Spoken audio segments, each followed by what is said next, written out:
Maintenant, on va aller entendre une capsule d'un collaborateur de l'émission. De retour parmi nous, Benjamin Fischer, qui a pondu quelques chroniques à l'émission en 2008 et jusqu'en 2009. Donc, il nous parle de la situation des médecins étrangers au Québec à l'aune d'articles écrits par le sociologue de formation Doudou Saut, lui qui prépare d'ailleurs d'autres articles sur la question.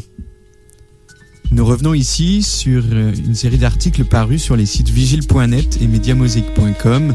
Articles faisant suite fin octobre dernier à la fin du mandat du docteur Yves Lamontagne, président-directeur général du Collège des médecins du Québec, institution qu'il représente depuis octobre 98.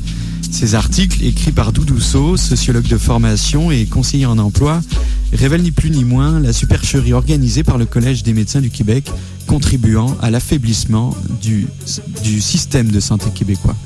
Selon lui, le Collège des médecins est l'exemple le plus cité dès qu'il s'agit de parler de la fermeture des ordres professionnels au Québec. Il est le plus pointé du doigt en raison de son immobilisme sur la question de l'intégration des médecins diplômés à l'étranger.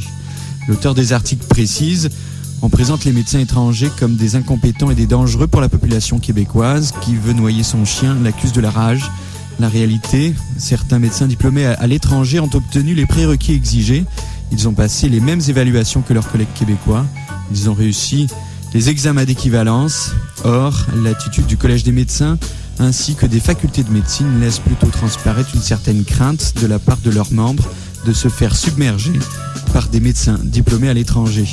Doudou Saut rapporte en ce sens que l'histoire retiendra que sous sa dernière présidence, le docteur Yves Lamontagne a introduit dans le registre de la culture médicale québécoise le terme de médecin des colonies. Rappelons d'abord que le président directeur général du Collège des médecins du Québec avait déploré l'arrivée des médecins des colonies dans le cadre de l'entente entre la France et le Québec, conclue le 17 octobre 2008. Il donnait l'exemple des Français originaires des colonies, des anciennes colonies françaises comme les Antilles. Selon lui, ce n'est pas parce qu'un médecin a pratiqué en France qu'il a les compétences pour exercer au Québec. Pourtant, Doudou Saut rapporte un classement publié dans la dernière édition du magazine américain International Living, un magazine qui rapporte que la France a le meilleur système de santé au monde. Un classement établi depuis 30 ans qui se base sur des statistiques nationales d'organisations internationales. Si le Collège des médecins ne respecte pas ses engagements vis-à-vis de ces médecins français, Doudou Saut se demande donc comment il en sera pour des médecins d'origine africaine, haïtienne, latino-américaine et maghrébine. Il poursuit: si les médecins étrangers étaient aussi incompétents que veut le faire croire le Collège des médecins du Québec, comment se fait-il qu'ils puissent pratiquer dans les provinces anglophones comme l'Ontario, le Manitoba, la Saskatchewan ou la Colombie-Britannique? En 2009, 94 postes de résidence sont restés vacants alors que plus de 130 des médecins diplômés hors du Canada et des États-Unis et ayant eu leurs prérequis avaient appliqué pour ces postes. Il en a été de même les années précédentes.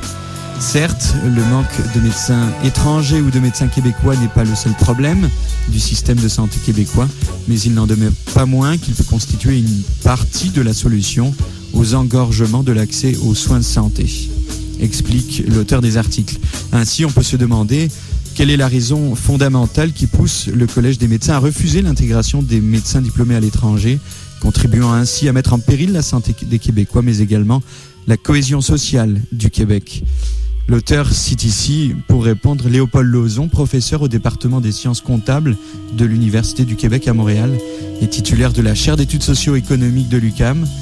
Ces médecins créent une pénurie artificielle de médecins au Québec afin d'exercer un chantage abject sur la population et pour booster leurs gros salaires indécents et injustifiables. Finalement, Doudou Saut conclut: l'intégration des médecins étrangers n'est pas seulement l'affaire de la coalition des associations de médecins diplômés à l'étranger ou autres corporations. Elle doit être la préoccupation de toute la société québécoise dans son ensemble pour une meilleure cohésion sociale. Il est temps, précise-t-il, que la situation change pour l'intérêt de toute la population québécoise.